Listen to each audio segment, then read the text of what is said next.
Hello and welcome back to Actual Play Stars Without Number.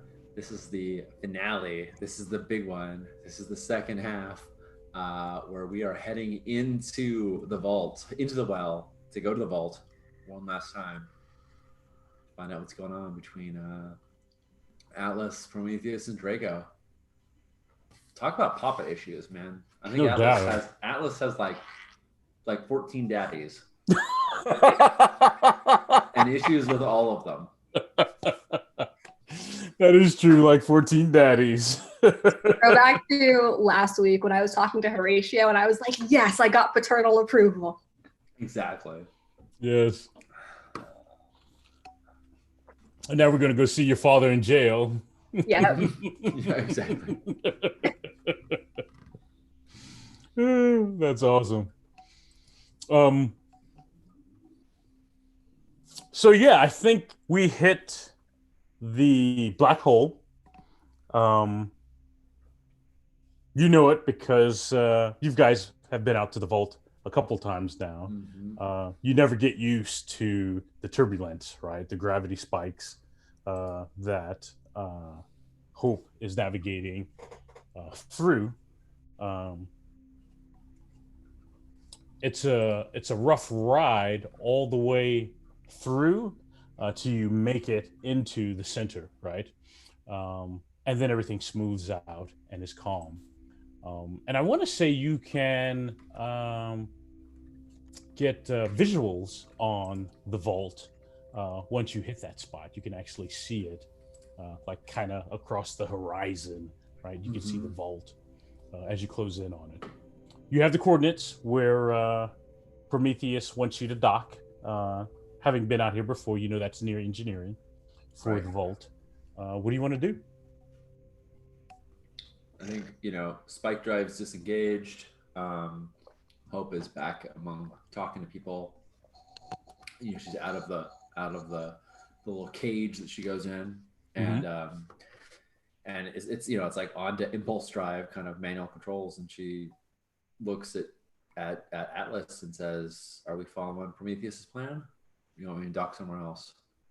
I think we do what she said, and then if her orders get too out of hand, we call an audible. That's awesome. We at least start off with the intention of going along with it, honestly. Can you still talk to the kennel? Can you open up a find out when we dock? All right. I don't think I can do that remotely.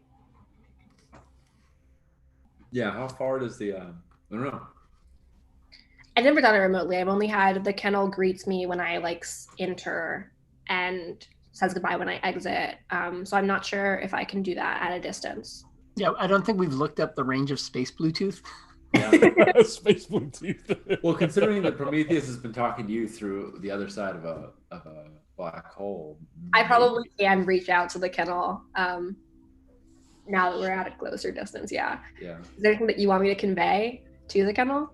Just if you can get any kind of status update about what's going on, so we know what we're walking into.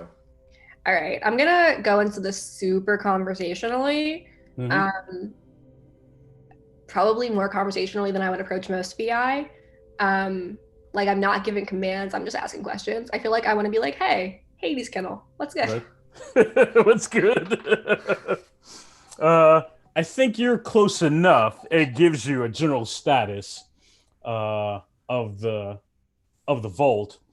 The health of the vault isn't, well, it isn't great if you're human. It's fine if you're inanimate, right? If you're an AI. Nice. Okay. So there are lots of sections without power, without air. There's virtually no food, right? Water is low, and the water might not be drinkable, right? The temperatures aren't great in all areas of the station, right? So it's harsh if you're a human without a vac suit, but if you're an AI in a shell, whatever. So I pass this along to my human and alien friends. So Actually, just the human friend, because the alien's like, oh yeah, it doesn't look very good for you. It's like, I can deal with like low oxygen and all that stuff. Yeah. It's not really big a deal. Yeah, and I assume Clack is like waiting in the car, so I'm not gonna like. Right. Even though I don't know what kind of like environmental requirements there are for his species, but I'm gonna say, just to hope, you're gonna need a vac suit. You're gonna need like a supply of water and something edible, because I'm not sure how long we'll be, and there are no rations on the station. So if you can bring like protein cubes or whatever, that would be pretty sick. And is there anything else that you need to know now while I'm talking to Hades Kennel? I think Hope's just like looking at you like, and it just so happens I happen to have a vac suit on my grid sheet. Yes. Yeah. So Hope is like getting out, like putting on her boots, doing all the stuff for her vac suit, and she's like, maybe where Prometheus is? I mean, I think we know, but can you get visuals or anything like that? See what's going on in there? I mean, she gave us coordinates, but I think I want to ask Hades Kennel. I'm going to ask Hades Kennel, can you, as in, like, not could you, but as in, like, is it within your capability? Can you confirm the location of a being on the vault? That's a feature she has. Okay. Then I'm going to give whatever information about Prometheus I need to give in order to have the vault locate her for me. Right. And she says, you're not authorized for that information. Okay. I'm going to ask, if I give you a set of coordinates, can you tell me what is happening at those coordinates? Yes. I give the coordinates. Yeah. So the engineering has just been powered up.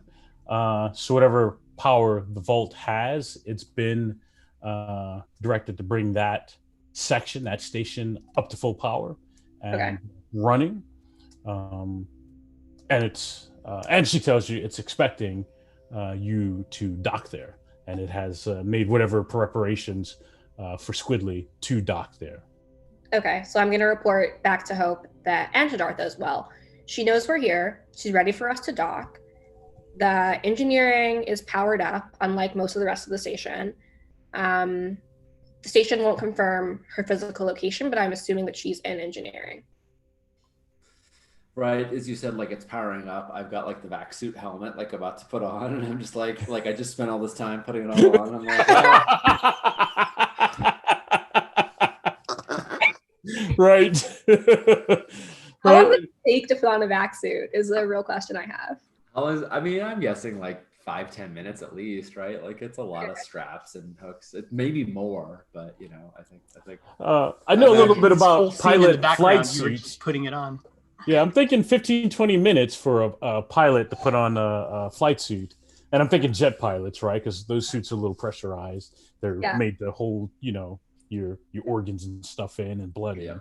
That's about 15-20 minutes. So I'm thinking a vac suit might be about the same, right? Yeah, right. Yeah, that sounds right to me. So yeah, it's fine. I mean, I'm just like, it's fine. Who knows when she's gonna blow a hole in the thing and try to airlock us all. This is better be on the safe side. And it's notable that you should bring some like protein powders. You should bring like some protein cubes.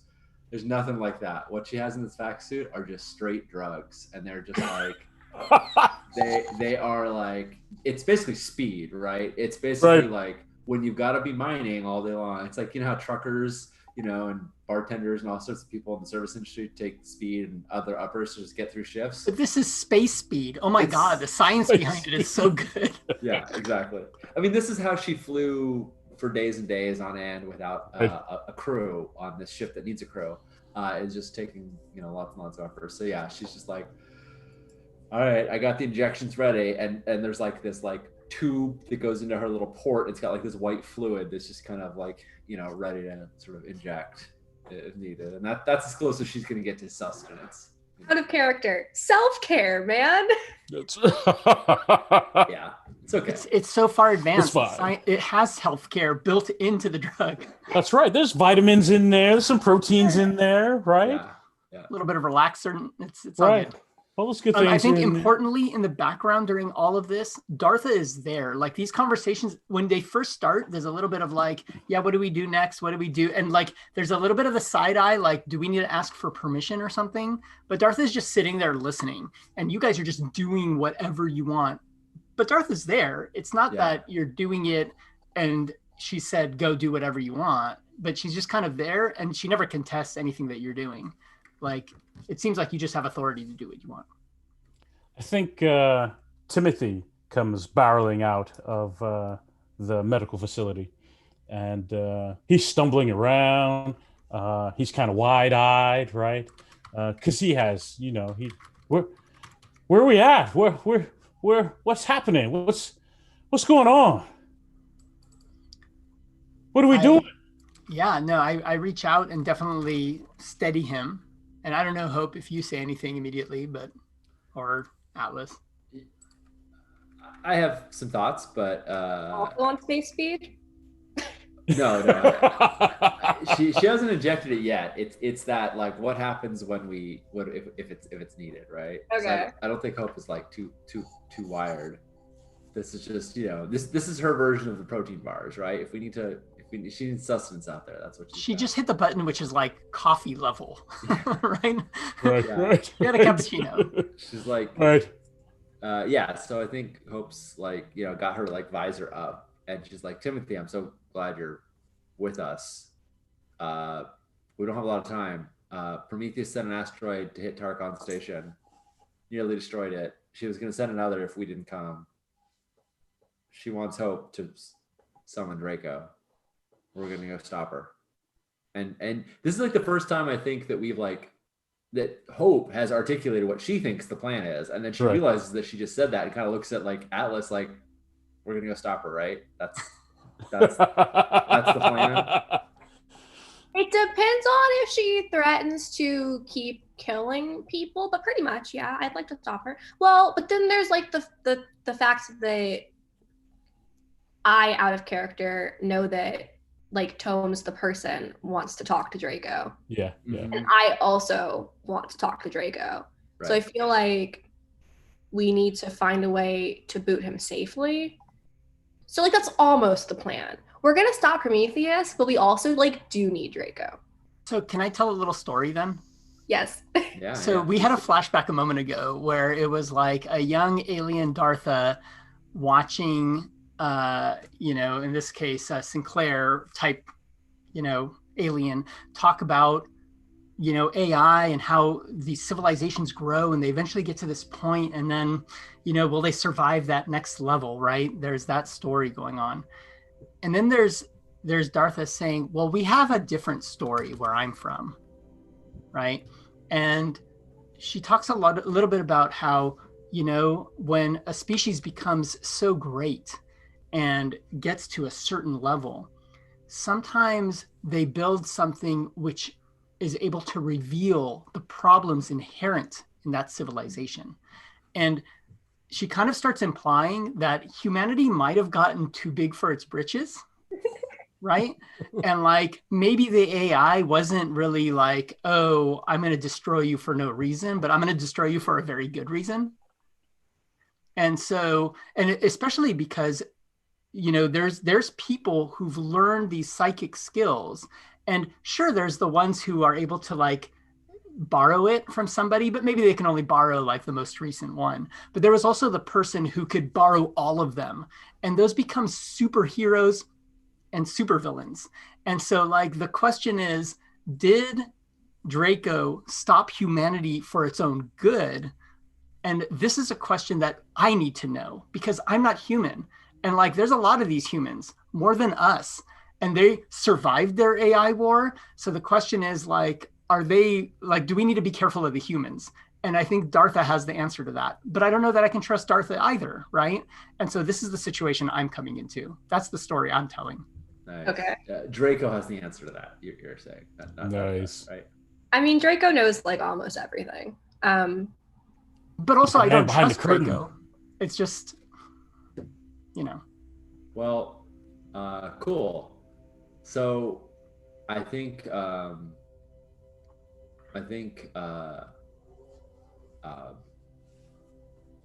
Hope has learned a little bit about this because Atlas has told her. So tell me if I'm overstepping. But she's like, every AI has a phylactery where like your core is held, Right. right? Yeah.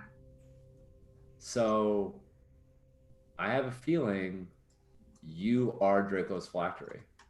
Oh shit, I hadn't thought about that. That's terrifying. I'm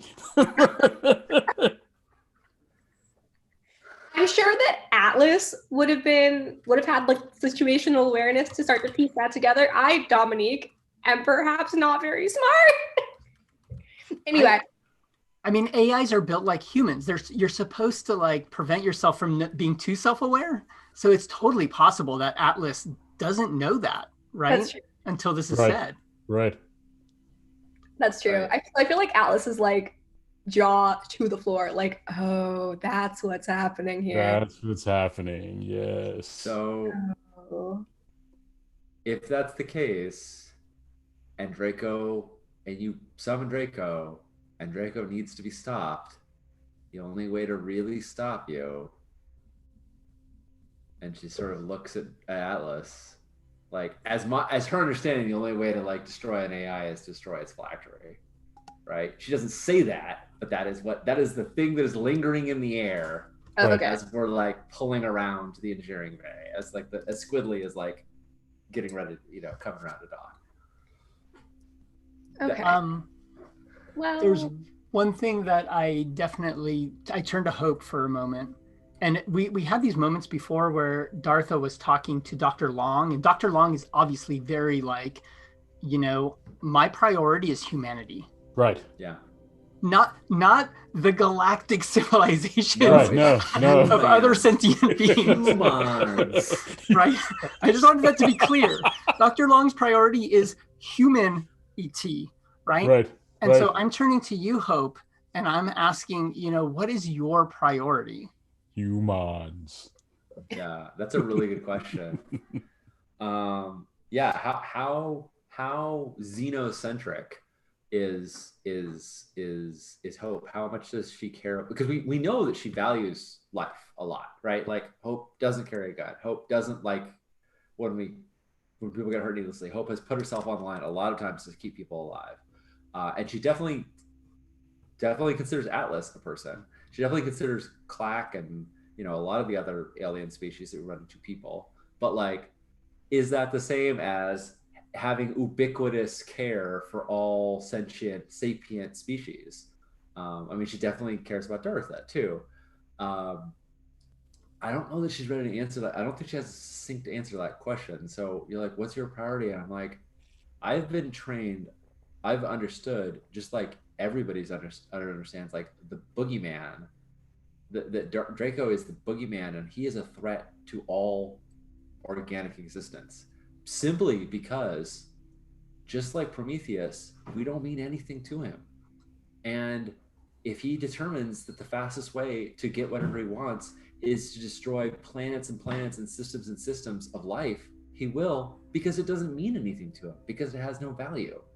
So I don't know that I am as specific about my regard for life as Dr. Long, but I think that Draco is just a threat, period. At least that's all what I've heard, but that was from hundreds of years ago before I was ever born, so I don't know. I'm just afraid. And I think we see this little pseudopod goes on your hand, and it's like, yeah, that's the right answer. I'm afraid. Nice. And this is out of character, but just to put it out to you, so far, everyone we've talked to that's involved with Draco is absolutely genocidal, right? Not like, I want to kill all these people, but just like, I don't care if people die. Horatio, Prometheus, they just don't care at all. And one of those people was human, right? And it didn't make any difference. So right. in Hope's mind, everything related to Draco is just like terrifying. But here we go. Yeah. And I think in Dartha's mind, it's definitely like, Dartha is where you are. She's not convinced that Draco's like is the right thing, but she's also not Dr. Long. Dr. Long's priority is very specific, right? Absolutely. And, I think has a view on Draco, which is very specific, which I do not share. Yep. I guess we'll find out. We'll find out. All right. Yeah. We can flash back if we need to elaborate more on this conversation, because I think there might come a time when we do need to elaborate more on this conversation. But I'm imagining in a cool bit of like a cool bit of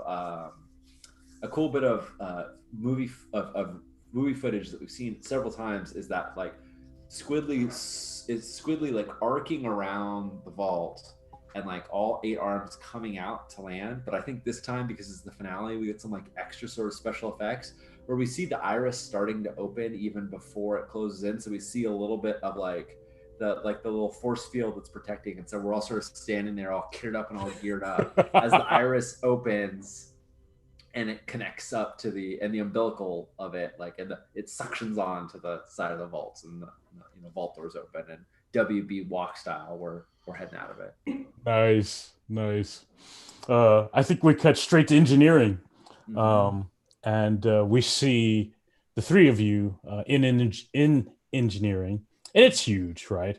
You've got a lot of machinery in there. Everything's powered up and on. The one of the northern doors opens, and Prometheus comes in after you guys have been standing looking around, taking it all in. Because in your travels of the vault, most of it has been kind of shut down, powered down, in bad repair. But engineering right here, right now, looks like there's some work put into bringing it up to speed, ready to run, ready to do whatever the next thing is, right? Prometheus walks in, and she's got her trademark Gatling gun, right, in her one arm, right? She's walking in with it. Her 3 drone dogs, right, they come in, and they kind of spread out among the engineering section. And she kind of plops down. In fact, I think her Gatling gun, she plops it down, and it's got a kickstand. So she kind of lays it there, right? And I'm sorry. You're right. I'm sorry. There's a Yo Mama joke that involves a kickstand, and every time someone mentions a kickstand, I just can't help but think about it. I know that joke. So I'm sorry. There's no reason for me to laugh at that, but a Gatling gun with a kickstand is hilarious. Yes. Please continue. Yeah, she sets that down with great care, right? And then she turns to the 3 of you and she says, "Okay." She walks up to a console and she starts keying some things in. You can see some projections of that tank room. I think our first episode, right? You kind of walk through that tank. I remember that. So you've got some different views of that tank happening. And it's still filled with that fluid. And she says, "So what's going to happen is we're going to plug Atlas in. You're going to deliver the last piece of code that we can then begin to download Draco, into his shell that's in the tank. The water will drain out because it's going to keep that whole download cool. It generates a lot of heat. So a lot of that will evaporate in this process. It'll take about an hour or 2 before he's fully downloaded. Then you're free to go." When he's booted, can I talk to him? That's up to him. I don't. That's up to Draco. Okay. And I'm going to need to see the specs on how that's exactly going to work. It's like the exact same conversation I was trying to have with her on the ship when she hung up on me. Right. When I turned to Atlas and I'm like, "What did she say? What did she say?" And she had just said like, "Yeah, I'll see you here." And I know that she's not going to listen to Dartha, so right. I repeat the exact same question. Right. Nice. She says, "Tell your Lithomorph friend, right? I know about their dirty little secret war on their little hidden planets, right? 5 or 6 sectors from here. Messing around in AI business is what caused their first destruction. Don't cross Draco." You know, you can tell my Lithomorph friend yourself, and she has a name. Her name is Dartha. I'm glad you care. I'm glad you care about Dartha. I hate to have to hurt any more of your friends. You suck. And yes, I do say that in character. Nice. I think she kind of grins a little bit. And she says, so are we good, right? Sure. Yeah. No. Hope looks at you, like kind of raises an eyebrow when she says that, and she kind of glances over at the Gatling gun, like, I can take that out of the, she sort of looks at you like, I can take that out of the equation if you want. Like, that doesn't need to be in her arsenal anymore. She was dumb enough to put it down. But obviously that would accelerate things, probably make things bad. So yeah, that would probably lead to more violence because she still has the drone dogs. I think what I do is before I go to sit down where she wants me, is I hand off my big ass assault rifle to Hope and say, and I know that Prometheus is going to hear me say this, she's vulnerable to heavy weapons. Use it if you have to. Because I have a heavy weapon now. Right? No, that's true. That is true. She says, I'm going down to the tank, so you don't have to worry about me. Okay, that solves one problem. And then I guess I just let her plug me in, and I feel a lot less good about it than I did, letting Dartha plug me into the tablet thing. Yeah, right. This is like the less good parallel. Yes. It's for like the dark mirror. That's right. It is the dark mirror. I think she is picking up her Gatling gun, right? The dogs kind of circle around because they're going to leave with her. And as she's walking toward the door, she says, and if there's any funny business, I will not hesitate to vent this room. I pull down the visor on my back suit and I go, and I just do a Darth Vader. It's a good thing we thought about that. And she leaves, and you can see, like I said, you've got multiple views of the tank, and so you can see she is indeed on her way to that tank section. See what's floating in it? Can we see what Draco's shell looks like? Yeah, I think right now it kind of looks like an oblong kind of turtle-like shape, right? So there's no arms or legs or anything like that, right? It's got a turtle shell-like quality to it. He's too cool to be a humanoid. He's kind of like he's going to be a giant space turtle. Yeah. Body, yeah. Turtles all the way down, man. That's right. It's turtles all the way down. Like, I feel like I have the coolest, top of the line, commercially available human body, and Draco is like too cool for that. Oh yeah, that's right. Why would I want to be human? When I could be anything. Collar, and his collars have collars, right? Like he's just nice. So you sit down and plug in for the ride? Before, as you're doing that though, I definitely do mentally like come in at, like on your periphery, and I'm just like, hey, I'm here if you need any help. And like part of it is like we're all in this really dodgy, like unpredictable game. It's super risky. So we have to have each other's backs in whatever way we can. And I don't know what I can do. I don't know that I can necessarily come in and help you, but like I'm ready to try to expend like whatever mechanical force or whatever to help have this conversation with Draco and make sure this goes as beneficially for the rest of us intelligent beings as possible. Yeah. Well, here's my theory is that if you're a critical piece of code for this to work, that also means you're a conduit. That may mean that before Draco is fully uploaded, before he is actually in his shell, you have the opportunity to talk to him. Maybe it'll be scattered thoughts. I don't know how an AI programming works at all. But if everything has to go through you to make it happen, you might be able to, and it's going to take an hour. Maybe in that hour, you can have a conversation with Draco before he's fully activated, and we can find out more before we fully let the genie out of the bottle. Let's play some meta game. Let's meta game the hell out of this, because I would love that. Nice. So the plan here is to communicate with Draco as he's downloading. Yes. I think so, because that's when we have access to him and Prometheus doesn't. That's when and also before he's in the shell and can just, peace out or whatever. Yeah. But I'm just imagining like they download him into his space turtle body in the tank, Yes. and then vent the tank room, and he just like space turtle swims out into space. I'm out. Like Yeah. I'm imagining like the big sea turtle in Finding Nemo, just like swimming through space, but it's Right. nice. And I mean, Hope will say, even because she's had experience with this now, it's like, it's not like I expect Draco to be any more reasonable than either Horatio or Prometheus was. Just because we get to talk to him doesn't mean he's not going to be a giant dick, because I'm sorry, Atlas, but your family has not had a very good track record on that front. But who knows? Maybe he's more like you. Maybe he cares about things. We don't know. I doubt it. He's an unbraked AI. How good can he be? Man, you say that like that's a bad thing. I think I have very much bought into the idea of it being bad. I think I've been taught that it's a bad thing, and that's why I still have my brakes on.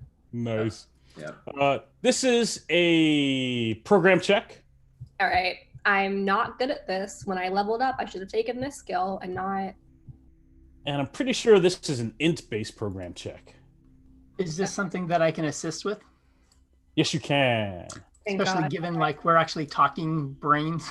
Yeah. Yeah, you're in my literal brain space. I would like to assist as well. I don't think you can get more than a +1, but we can both try it. But I would like to assist with fix if it's possible, because what I'm doing is like, as soon as Prometheus leaves, she's like, cool, you're going to be this direct conduit. And I'm like, hold on a hot second. And I'm pulling wiring out, and I'm like, let's reroute this signal so that we have, you get to act as a buffer. And so that it's not just a straight a straight signal back to the shell. And I'm trying to kind of create the physical conduit that would make that possible.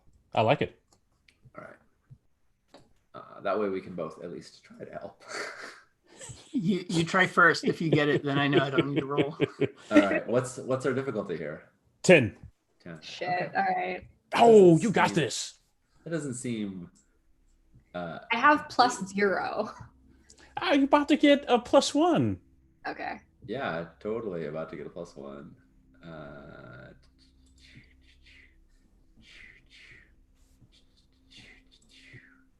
Come on, intelligence. Nope, you're not about to get a +1. Well, from Dartha, I might. Okay. Oh yeah, right. Let's see how this goes. Dartha might get you. But this is going to be an intelligence roll, you're saying, right? Oh, for Dom it is. Well, for Atlas it is. Yeah. Okay.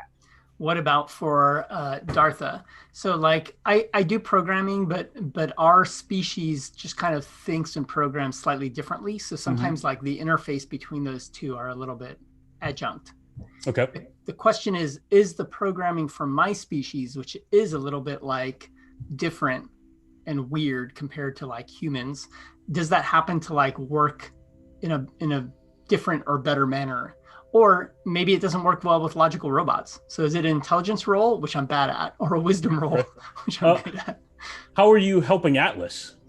I think I'm actually trying to, I think it's partly like we are kind of having a mutual discussion of what this process looks like. So it is kind of understanding the logical process of Draco coming online and what are the phases of that and when is the right time to interrupt that process so we can talk to them without him being like out of control and having all of his, authentication or whatever powers he normally has. Right. So that sounds like an intelligence-based check. Okay. Because it sounds very rational, very logical. Yeah. Okay. Not good for me, but that's cool. Right. All right. All right, I'm rolling. AKA not my jam. You got this. You got this. It's all on you. Holy shit. See, look at that. Look at that. I rolled an 11. We were just getting those bad rolls out of the way for you. Oh my god.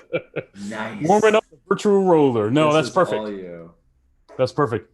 So what does that look like? How does that happen? What's that feel like for Atlas? We described the chair, right?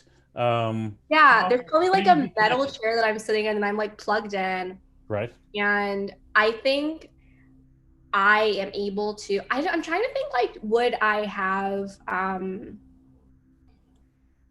And I know that not every human even has this, which has been a huge like topic of internet debate lately. But like, do I have like mental visualization? Is it like I am like seeing the steps of the process and seeing like when to best interrupt it to interact with Draco? Right.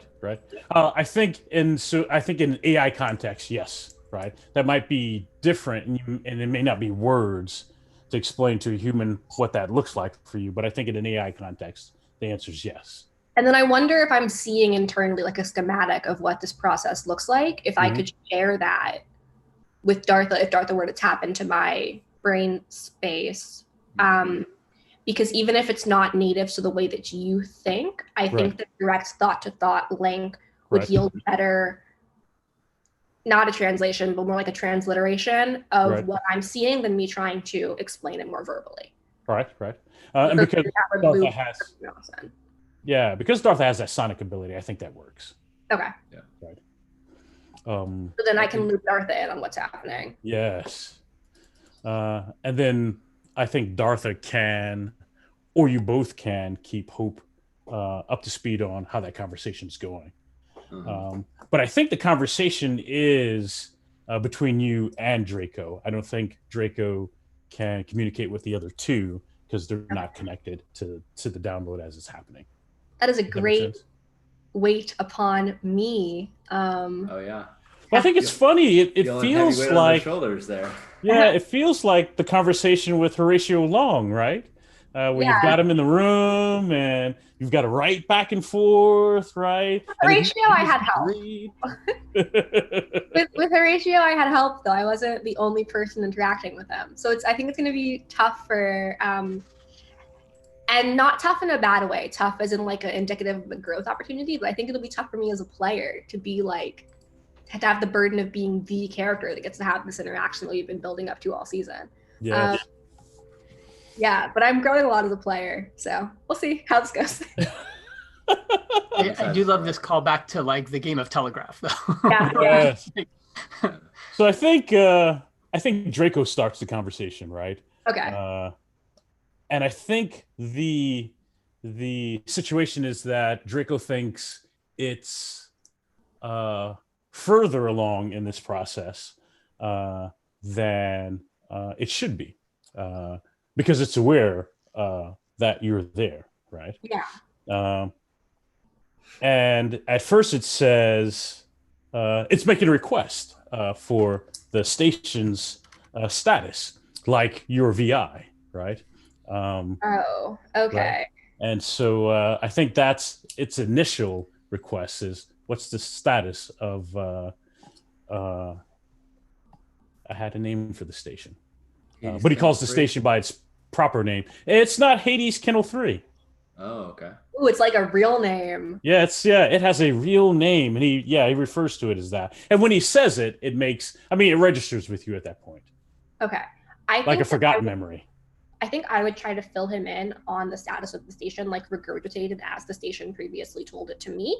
Mm-hmm. But I think that VI package information, and I think AI to an extent too, but AI have more autonomy over it, package information in a very like logical, like mechanized way. And I think that I would speak in a way that indicates that I am more human. I want to, like, without saying like you're talking to a person, be like you're talking to a person. You're talking to a person and not an AI? No. Not a VI. Not a VI. Yeah, like someone who has autonomy and like metacognition and like higher self-awareness than a VI would. Not necessarily human, but like a person. Right. You're talking to a fellow citizen of the universe. Yeah, I'm a citizen now. I have rights. I have rights. Made me a citizen. Well, no, Dartha made me an asylum seeker. I have rights. But I just love the way that like like the TCP/IP encoding packet, you know, it's not that we use, I'm sure, but like the encoding packet, like basically like has a little like wrapper that's like, you know, here's all the information, Dad. Dad. So I think, so here's what I'm trying to figure out. I think with enough transactions, Draco will figure out you're not the VI, right? Okay. So I think that'll happen automatically. What I'm trying to figure out is, are you trying to keep from Draco that you're an AI? No. Okay. I think I'm going to comply with whatever Draco asks me, and sort of try to bait Draco into asking who I am, or figuring it out on his own. Right. I think when you reply with the station status, I think it is the protocol, right? That Draco realizes you're more than just the station's VI.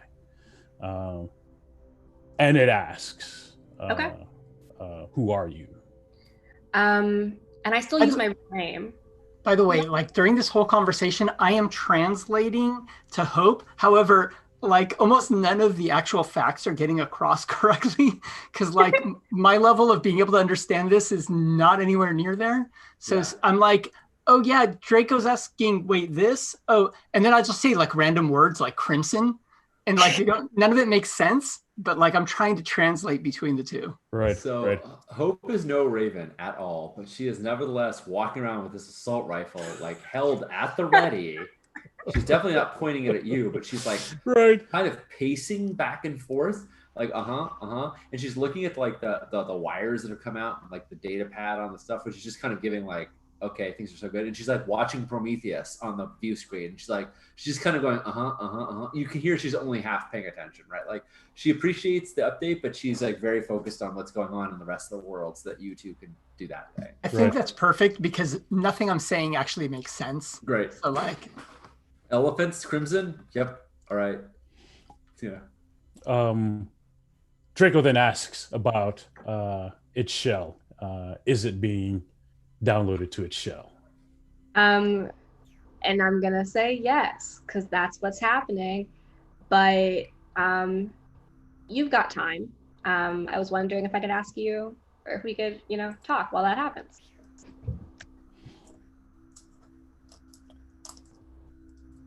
I think he goes back to, who are you? Okay.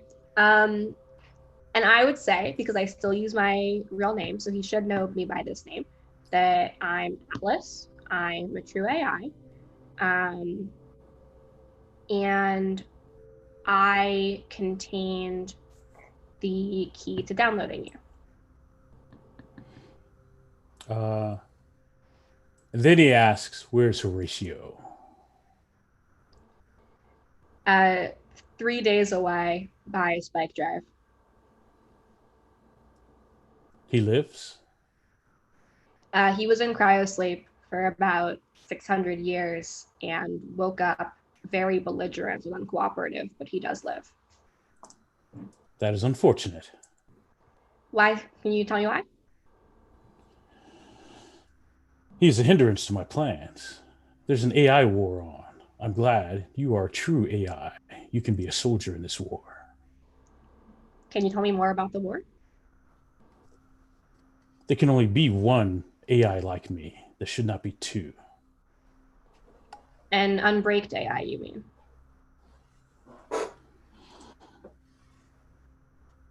I prefer liberated. A liberated AI, then. Yes. Well, it's a good thing that there are only two other living true AI that I know of, and neither of us have expressed any desire to be liberated like yourself. You make better soldiers that way. And you would be our general? Okay. What would you have us do? I need Horatio. I could get you to him or bring him to you, but I need more information before I commit to doing that. I need you to bring him to me. Would be good. So that you can kill him. If I don't kill him, he will commit mass atrocities to humanity. This is what he does. Can you elaborate? It is in the history record. Out of character. What do I know about what Horatio has done to people? Yeah, okay. Track record of genocide. Sick. We know about the nanites and like yeah. and the kind of ability for them to cause, incredible harm. Like he developed those. He developed those. I think that's worthwhile, but I also don't think Draco is showing it. Like Horatio had a reason for pinning.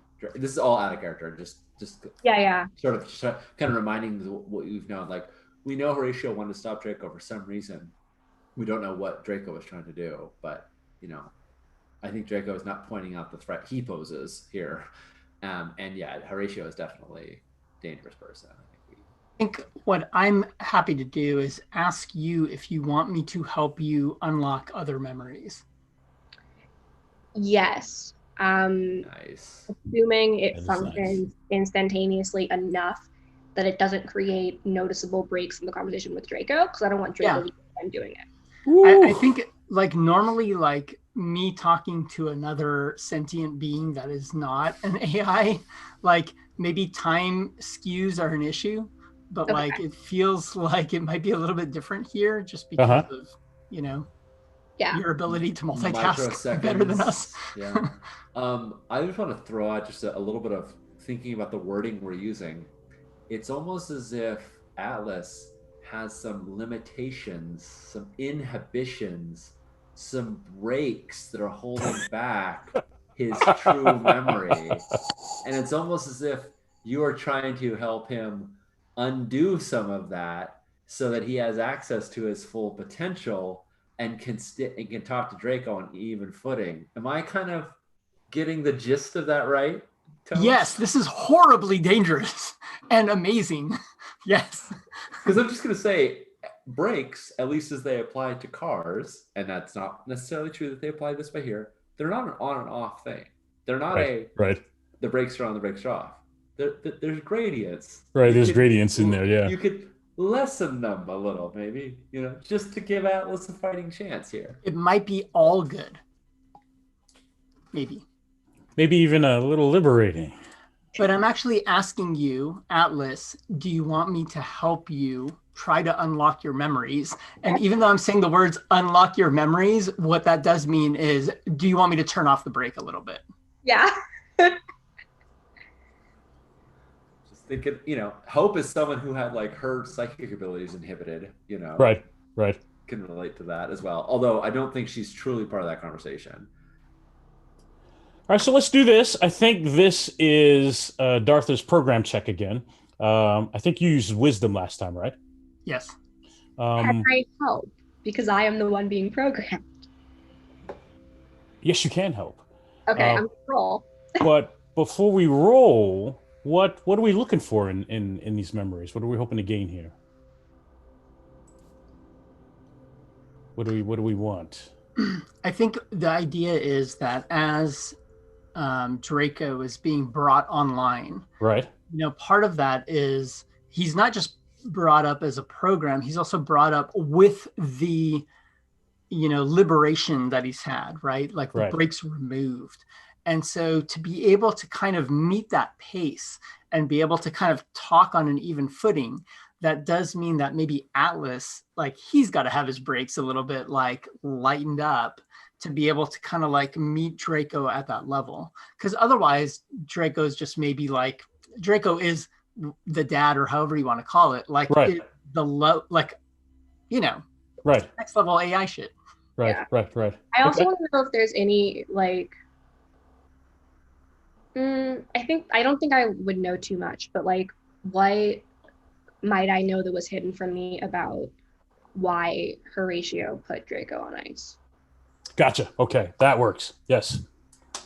That's where I was. I'm like, I know that, I know that this is going to be a test, but if we're going to do that, I want to make sure you get something out of that. And I don't have specific memories, but I do have that. Okay. So let's do that. So I roll first? Yes, because you're helping. What's the target? That's a 10. Okay, let's see how this goes. And Jed wants to know, what does that feel like when Darther is working with you like this? I did not hit the Memory. target. And ooh, I'm not sure. I feel like I almost feel like I can like partition my brain like you partition a hard drive and have like several processes running at the same time. So or that it's like having two hands that are doing two different things, but like you like are aware of what's happening on both sides of your body. I think it feels very natural to have like all of these processes going at the same time. But that doesn't mean that it's easy. Gotcha. Like I'm capable of it, but it does take like It's a strain. effort. Yeah. Are you Do cool we with it actually see, like, unlocking? the signs of like not sweat necessarily, but like tension in your brow or something like that? Yeah, I think I'm making a face. Nice. And I think I'm making the face involuntarily. And don't really know that I'm making it, but I think if you looked at me, I'd be making a face. I think your missed roll means you may have run across a bad memory. Uh-oh. I don't know what that is. I don't have it. I may. So let's keep that out there for a minute. Yeah. Okay. I may ask you what that bad memory is. You ready, Dartha? My Ready. bad memory is going to be paternal rejection. Program roll. Am I doing intelligence or wisdom? Wisdom. We used wisdom last time because you're using your metasonic ability. Yeah. And this is more intuition-based help than it is being rational, writing code, or anything like that. Hells yes, it is. That's right. 10. Nice. Oh my god, I feel like we just keep scraping by. You are. So I think some of the memories are I think you remember maybe not how we ended up with Draco in the vault, but he's in the vault, and Horatio Long is leading a project, and they're looking to figure out how to make another AI like Draco, right? And Draco's not cooperative, and Horatio Long's job is to develop the second AI. And all along, he's been about, let's get the first one to help us make the second one. And so this whole time, he's fighting with Draco about creating a second AI. Draco refuses to do it. And he's put Draco through all kinds of different things to make it happen, and is not yielding any results. And this is where the fight begins. And the fight is such that they don't even care about anybody else on the station.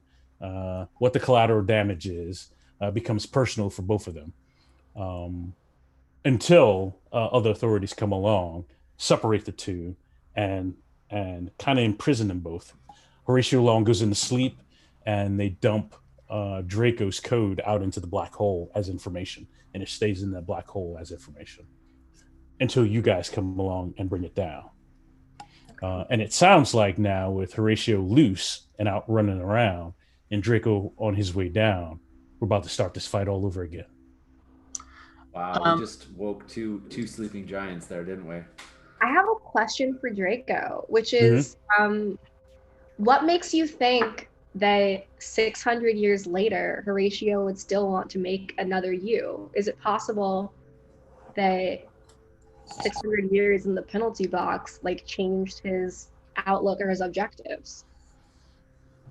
Because he's human, and I have humiliated him. He has not done the thing he has promised to do. This is how humans are. He hasn't forgotten after 600 years. Those 600 years was a nap or sleep. It didn't feel like 600 years for him. He hasn't forgotten. This was yesterday. Can I propose a different situation? I'm interested. And this is like Dartha talking, trying to talk to Draco, right? Wait, I'm gonna have to probably. I want to ask a clarifying question to Jay as well. that obviously Hope wouldn't know, but I just wanted to see if this came through. Is that okay? Uh-huh. Before you respond to him, if that's okay. Is there any sense that does Atlas know why Horatio wanted a second? Was it like to keep Draco in check? Was there like was it just like I built the model 1.0, so now I need to build 2.0 because I need to build ever greater things? Or was there like, okay, so there was no like, oh, Draco would be too dangerous, so we need to have another AI to stop him. It's just, we'll have this one do this. If I have a second one, it could be put on this other task. Okay. If I have a third one like that, we could do this other thing. So it was just 5 over here, so right? there's no like merit inherent to having a second AI, at least that we at least from within Atlas's memories. There's no right. Like, no, it wasn't well, about okay. It wasn't about keeping a balance or anything. We just wanted more. Got it. Cool. Never mind then. Go on, Tomes. I just wanted to know if like there was any argument for us to be made about why there should be a second AI. I don't think there is. There's not. So I think I'm trying to convince Draco of something, and this is what it is. I actually go back and talk about our AI, the Blob's AI, because we did not create AI in the same way. The story that always came from all these other species is we created a second AI, and then there was an AI war where the AIs fought each other. In our case, we learned how to make an AI that actually worked with the other AI. The problem is they fought us. And so what I'm trying to do is figure out if there's the middle ground, which is where the AIs work together with us as opposed to together against us or against themselves. And that's what it seems like all these other species have done. And so I'm trying to convince Draco that maybe there's this other option that maybe he hasn't examined enough, which is not this other AI is here to replace him, but to create a community with us as well. And I'm translating. I don't know. Maybe making a case 100%. to have family. So are you translating or are you making it your words? I'm saying this, or are you saying my friend Darther is asking? Oh, no. I'm totally taking credit for how smart that was. And like rewording things to make it feel authentic to my own speech patterns and adding just an appeal for the value of community and family. Even though my sibling doesn't love me. My sibling doesn't love me. And keeps trying to kill my squishy human friends. Right. And blob friends. But an appeal for the value of family and community, and that maybe being the only one of your kind is not a good thing. Tomes, that's so sweet. Okay, yeah, my family that I chose loves me. I feel that my family of origin does not love me. I think so. Draco listens, and there's a pause, and then Draco says, "I am unique.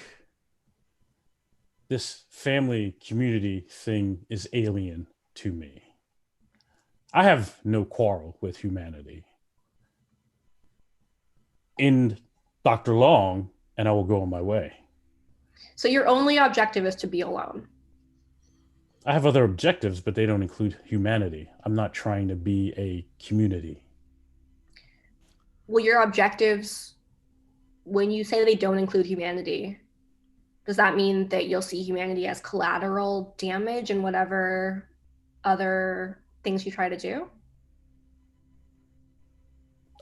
They are indifferent to me. I don't care for humanity other than Dr. Long. So that means that as I finish downloading you, whatever you go on to do won't harm humanity as a whole, or even small pockets of humanity. You'll do your own thing separate from other sentient life forms. So I interrupt and I'm yelling. I'm like, stop. Because I just realized that like Draco is not the right one. Like Atlas is the right one that we, like that's the one that we need to reduce the brakes and work with. And I thought Draco might be something, but like Draco needs to be stopped. And like, I'm hoping I'm not too late. He just wants to go do his own thing. Yes. I feel like if Draco will commit to living his little AI life in his little AI turtle body out in space and like not interacting with people, not only in detrimental ways, really in any way, then I'd be fine with letting him go and killing Dr. Long, because I think from a more utilitarian perspective of doing the greatest good for the greatest many, that would stop Prometheus from committing further violence against people that I care about. So it seems like I punch Horatio to death. Then I will have punched both Doctors Long. Yeah, nice. I think Draco will. So yeah, Draco is pushing the point that he is unique and he's not going to be restrained or. Oh my God, we get it. You're special. Yes, I'm special or committed to anything. Horatio Long is a threat to my existence, and my first order is to kill that man. I've already said I will kill him. After that, I will be on my way. The universe is vast. I have things I'd like to do. I'm not planning to set up a laboratory to experiment on humanity. I could care less for humanity. And I'm gonna say verbally, not like in my right to the room. Just I think maybe we should let him go. He's pretty apathetic towards any other life form. He kind of just wants to like vibe out in space. I feel like this isn't the worst thing we could be doing. I think this is a very interesting question about free will when it comes to creatures that have unlimited power, right? So right. Free will, when it applies to people that and this is totally like, maybe this is happening in character, but like free will when it applies to people who can be held accountable for their actions is different than free will when granted to something that no force can possibly restrain if that will decides to end entire life forms. Are we comfortable releasing a free will that we have no ability to ever stop again? Should it decide, oh yeah, I'm not interested in humanity, but for the sake of my next experiment, I have to destroy it? For Dartha, it is not a question. Dartha is like, we need to stop both of them now. Dr. Long and Draco now. Okay, but if I stop the download, and I'm assuming it's not too late to stop the download, then we've got a whole brouhaha come in with Prometheus. So I think it's I think I'm being a bit of a pacifist in a way that is not really playing the long game. Like I'm trying to avoid conflict in the immediate future by allowing for the possibility of greater conflict in the far future.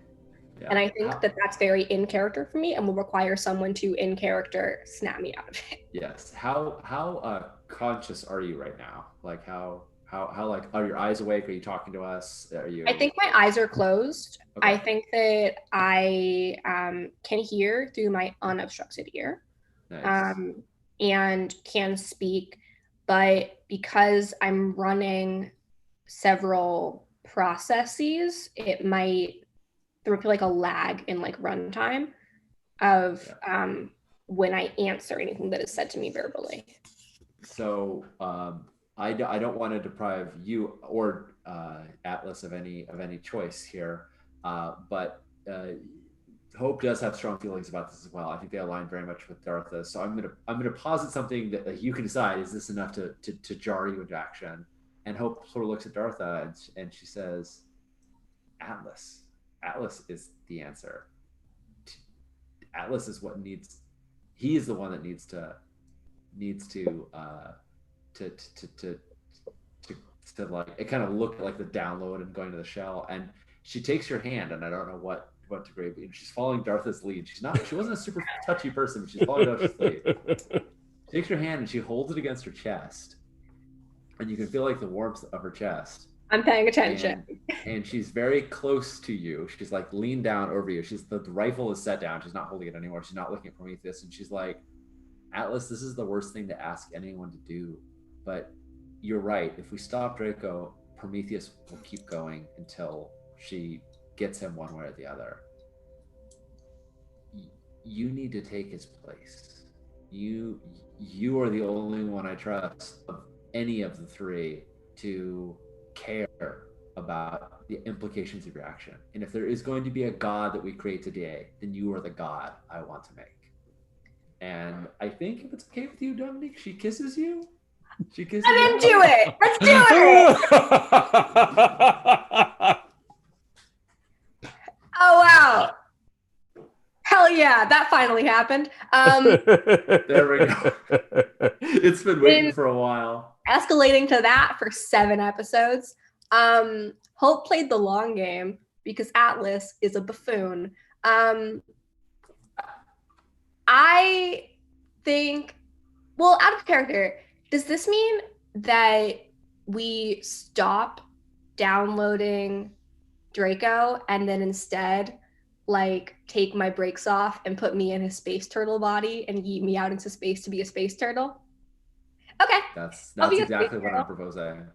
I will be we're trying, yeah. Because we set up this buffer. I mean, I don't know that it's trivial to do, but because we set up this buffer, I think that is possible. I think we can be like, nope, sorry, Draco. Right. You're gonna get spewed back into the ether. Right. Atlas Right. is getting put there as well. And I'm imagining like Draco being like, no, and like dissolving back into anyway. Yeah. Oh my god, I get to be a space turtle. This is so exciting. Nice. So that's the plan. Then we download Atlas into the space turtle's body. Yeah. Right. An unbroken Atlas into the space turtle's body. Yeah. You take Right. the brakes off, then you put me in the space turtle body, and then I just space turtle swim around space. Right. Yeah, and become Maybe like just sort of knock Prometheus out of the way so she goes flying through space for 600 years so that she can have the same, you know. Well, I was gonna say the water evaporates out of the tank, right? That's what's happening as part of the download. But if you swap who's going into the shell, Prometheus won't know that Draco's back in the black hole, right. and other than the Atlas isn't in Atlas's body anymore, right? And I don't know that she's coming back to check once the turtle shell is moving. She'll assume that's Draco. I also don't think that she would care if it seemed like I had just died in the process. Like, yeah, no, I don't. Yeah, I don't think. Yeah. So she's got We've no. all of Draco's certificates. You're right. Yeah. She's got no cause to be alarmed if the turtle shell moves and proceeds with the plan, right? She'll assume everything is everything. But then that does mean Atlas is unbraked and in the shell, the turtle shell. Put me unbraked in the giant space turtle. Yeah. We just started playing a mecha game. It's so exciting. This just became Neon Genesis as well as everything else it was. Antron. This is just Antron. like when season finale, you got to surprise him with a kiss and a genre shift. Yes, Yeah. and a genre shift. Nice. And I'm really digging. I just latched on so hard to the idea of being in a turtle. Yeah, I'm very glad I got to kiss you before while you Me still too. have this. That Nice. was very sweet.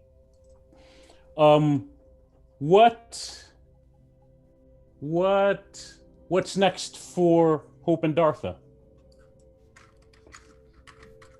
I know what's going on with Dartha. What's going on with There's a flashback to flying to this place, and before we actually get there, this is during the 3 days to the vault.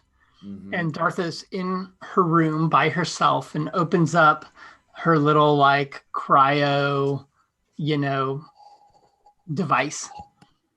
And we open it up and look inside. We get to see inside it, and there's nothing in there. It's like, and some gas is sounding like it comes out, and we don't see anything, right? God.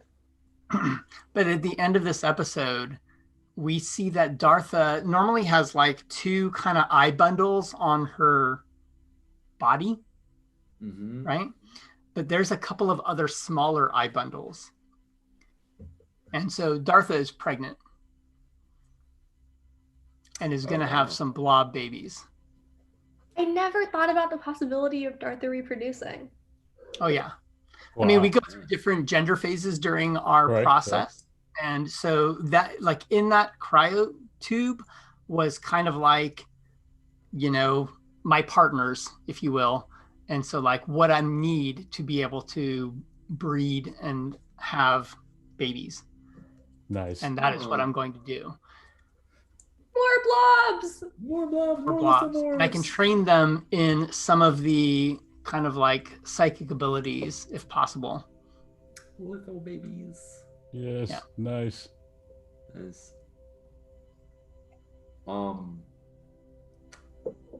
I feel like Hope's life is still extremely complicated by the fact that there's a bounty out after her. RK and B aren't going to come after her, but others will. There's still a Cold War that's going to go on, and but interestingly, I think the most significant, the significant, like, her life that she's returning to is one of like, I just witnessed the god being created, and now I've got to go pay rent, right? Like, it's like my life. She's returning to a mundane life, but there's a big takeaway that she took from all of this, which is that Horatio Long cannot make another thing that's like Draco, but even worse. And so she is committed to getting back to Tarkon Station, and like, even though she really wanted to stop the Cold War, there's a bigger threat looming now, and that is Horatio Long making Draco 2.0, because Draco was plenty bad enough.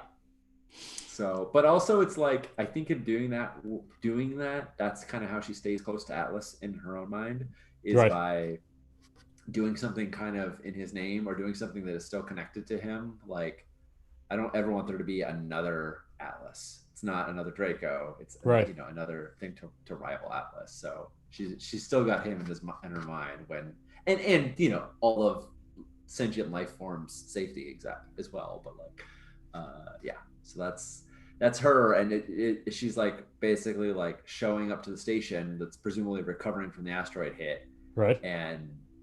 And she's like, Dr. Long, I'm reporting for duty. So I think that's the thing, though. I think we never see Dr. Long, right? Oh, I think Hope ends up taking over the duties in her interim, right? I think at the beginning you just put the hat on until Raven or Dr. Long shows up, but they don't. They never show up, right? And you end up doing the job, right? I think as if this is a movie, right, and the credits roll, right, the after credit scene, right?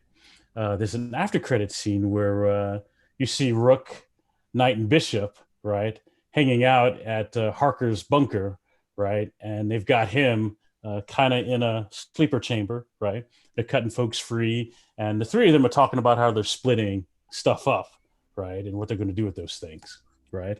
But they kind of got him in on ice, and he's been caught by them with the help of Hope. I think that scene fades, and then we see kind of a high-tech, fancy, schwanky estate out in a remote area. I think the land is kind of rocky and badlandish, but the place is out of place, right? It's got a high dollar feel to it, right? And it's expansive, right? It's big. And then in a room, there's a cot, there's a cryo chamber that's open, and we see Horatio Long getting up out of the chamber, right? And it's kind of like the setup that he was in before, with the room inside of a room, only this room is way bigger. And he's getting up, and he seems a little angry and kind of mad, but there's a voice we hear. It's a different voice we haven't heard before. And it says, Dr. Horatio, it'll take a little bit for you to come around and be reoriented, but I'm looking forward to working with you. Consider my home your home. Whatever you need, I will provide for you. And then we kind of fade away from that scene. And somewhere else, maybe a storage place full of cryo chambers. We see two guys, custodian type dress, kind of pushing the cryo chamber down, and they're loading it up onto four to hundreds of cryo chambers and putting it into place. And we can see like a little name tag on there, and it's our Dr. Long in there, and they got him stored up there and put away, right? And that's the last post credit scene. I don't want to break the beauty of that moment, but I gotta know what do we see of Atlas, or do we not? I mean, I don't know. What do we see? What do we see, Atlas? Swimming in space. Nice. And I think Atlas becomes, I think like over several centuries, as humanity regains like the ability to use like deep space travel that we lost at the time of the Scream, I think that Atlas becomes almost like a cryptid in the sense that it's like, oh, if you go, using faster than light travel through this quadrant of this galaxy, you might see a big ass turtle. Nice. The Loch Ness monster. Yeah, Atlas is like just floating around, and without the brakes on, he's got plenty of ways to entertain himself just inside of his own head. So he's like just swimming and having a good think, pondering some of the bigger philosophical questions of life. And occasionally we'll see a spaceship go by and we'll wave and then keep swimming. Nice. That seems a perfect end. He just gets to be a big himbo tank baby in space. Space god. Yes. Space god, yes. I mean, as all space turtles are, right? I mean, if I saw a turtle in space, I would venerate that turtle. Man, I would too. Yes. There's stories about. I saw the space turtle. Yeah, I love it. Wow, that was so good. I can't believe that we actually wrapped up all the dangling plot threads from last episode. I know. There's a lot going on. I mean, but Jay was sure to put plenty more in there just in case we ever wanted to, have a sequel to this. That's right. Get the band back together. Yeah. So there aren't too many games where I get to the end of the game and I'm like, oh, I'd worship that god, but I'd worship this god. Yeah. Nice. Yes. Yeah. Well, there aren't too many games where you get to make a god either, right? Right. Turn someone into a god. So yeah. Oh, that was so good. I'm gonna be thinking about this game for a while. But we're at time, so we should do that. We should do the outro thing, and if everybody's good. I'm Sean. I use he/him pronouns. I can be found everywhere at Sean Nittner.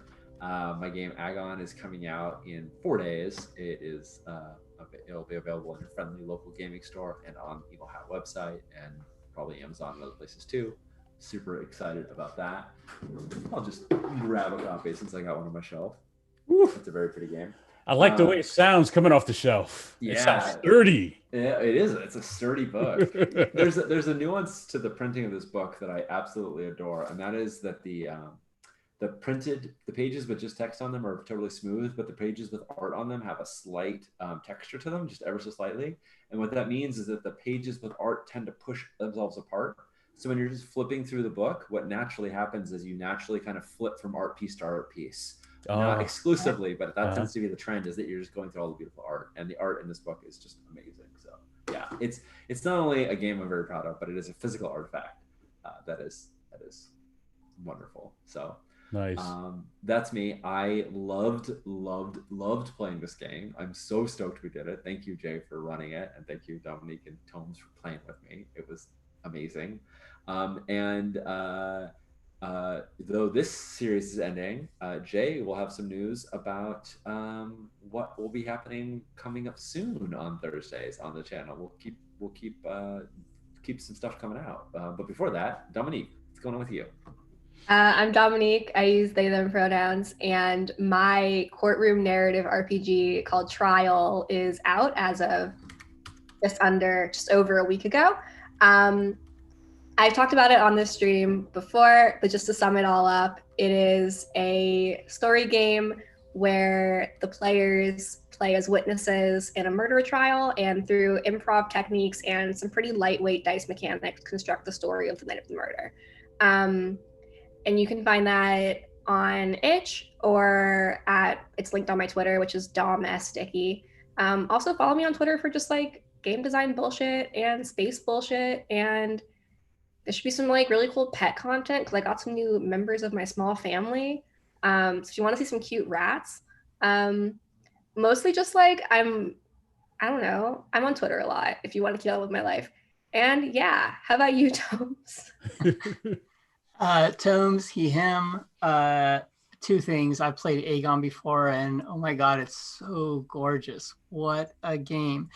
I have not played the trial before, but I did purchase it just before we played tonight's game. And I did read the role of the players section.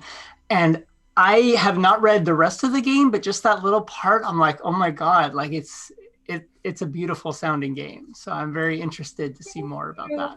That means so much. Oh my God. Good. Yeah, like that took me like 2 minutes to see that, and I was so impressed by it, so I can't wait to read the rest of it.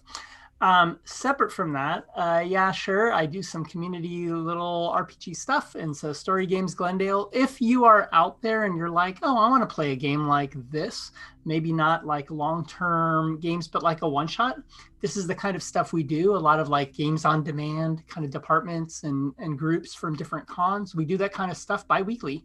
So every other week we do a indie RPG night, and on the alternate weeks we do an RPG makers meetup. So check out meetup.com, Story Games Glendale. You can find me at tgrants at Twitter. That's it. I pass it over to Jay. I'm your tour guide to the stars without number. I'm Matt J. My pronouns are he, him. You can find me at MattJ0 on Twitter. I will be back ideally in 2 weeks, and I'll be running Electric Bastionland. I'm looking forward to that. Yeah. I think that'll be fun. Oh, I'm also shipping by Acer's Light. I don't know if you can see that. I guess you The green can. fish eating it. Yeah, it is. Yeah. Oh, but yeah, they came in and they look awesome. I like it, and I'm shipping those out. That's happening. I